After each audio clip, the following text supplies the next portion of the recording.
이를 먹으면서 이제 이 안에서 이제 움직이지 않고 겨울이 나는 거예요. 해마다 10월 말에서 11월 초 무렵이 되면 수분 활동을 끝낸 꿀벌들은 동면에 들어야 합니다. 그런데 최근 기후가 따뜻해지면서 꿀벌들의 동면기 역시 늦춰졌다는데요. 꽃이 피어 있는 시기가 길어지면서 꿀벌들의 활동 기간도 길어진 것이죠. 문제는 이것이 결과적으로 꿀의 생산성을 떨어뜨리는 요인으로 작용한다는 겁니다. 꿀벌 한 마리의 수명은 약 45일 정도 된다고 하죠. 겨울잠을 자게 되면 동면 기간을 포함해 6개월가량 더 살 수 있습니다. 그런데 벌들이 제때에 동면에 들지 못해 일찍 죽게 될 경우 양봉 농가엔 적지 않은 타격이 발생합니다. 꿀벌들은 보통 이듬해 봄이 되어 겨울잠에서 깨어나면 알을 낳아 새끼벌을 키워내는 역할을 하는데요. 동면에 들기 전에 죽게 되면 새로운 꿀벌들의 출현을 기대할 수 없게 되는 것이죠. 동면은 꿀벌들의 개체수를 보존하기 위해 꼭 필요한 일. 그래서 양봉업자들은 벌들이 안전하게 겨울을 날 수 있도록 많은 공을 들이고 있는데요. 최적의 동면 장소를 마련해주고 겨우내 먹을 식량도 넉넉히 넣어줍니다.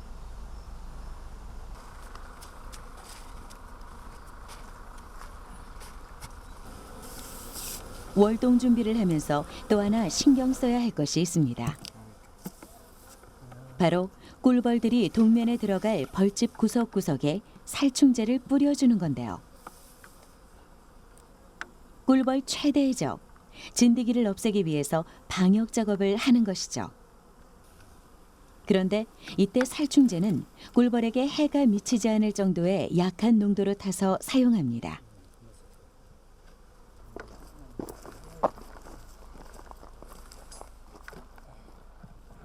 어제 방역을 해가지고 오늘 하루 만에 나온 건데 다행히 방역 작업의 효과가 좋았던 모양입니다.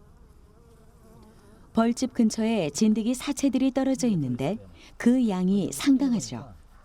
피가 엄청 심해가지고 꿀벌 응애라고도 불리는 이 진드기는 꿀벌 유충 등에 기생하면서 책을 빨아먹고 사는 것으로 알려져 있죠. 진드기에 기생당한 꿀벌들은 사람으로 치면 간에 해당되는 지방체를 빨려 체중이 감소합니다. 그리고 기형 날개가 생기는 등 각종 장애를 갖게 될 뿐 아니라 여러 가지 바이러스를 옮기게 되는 것으로 알려져 있습니다. 문제는 최근 날씨가 따뜻해지면서 진드기 개체수가 늘어나 그 피해가 커지고 있다는 겁니다. 진드기만큼 꿀벌의 치명적인 위험 요소가 하나 더 있죠. 바로 말벌들입니다. 말벌은 초여름에 급격히 증가하기 시작해 10월 말까지 왕성하게 활동하며 일반 벌들을 공격하는데요. 특히 장수 말벌의 경우 그 크기가 일반 벌보다 4~5배 정도 큰 데다 독성도 500배 이상 강한 편이라 매년 심각한 피해를 남기고 있습니다. 최근에는 열대 아시아에 사는 등검은 말벌이 국내로 유입돼 양봉 농가들의 큰 골칫거리가 되고 있습니다. 이 벌들은 꿀벌을 잡아가 요충들의 영양식으로 먹이는데요. 토종 말벌에 비해 월등히 강한 공격성을 보이는 것이 특징이라고 하죠. 매년 우리나라 양봉 산업에 약 30%의 손실을 끼치고 있을 정도로 꿀벌들에게 치명적인데요.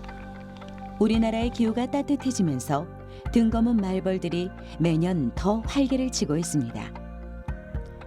이렇게 지구 온난화로 인한 기후 변화로 인해 꿀벌들이 큰 위기를 맞고 있는데요. 꿀벌들의 위기는 곧 인류의 위기이기도 합니다. 전 세계 식량의 63%가 꿀벌의 수분 활동을 통해 열매를 맺는다는 사실만 봐도 꿀벌의 역할이 얼마나 중요한지 알 수 있는데요. 이것은 꿀벌이 사라질 경우 식물들이 더 이상 자연 교배로 번식할 수 없다는 것을 의미합니다. 결국 인류는 식량난뿐 아니라 생태계 파괴에 직면할 수 있는 것이죠.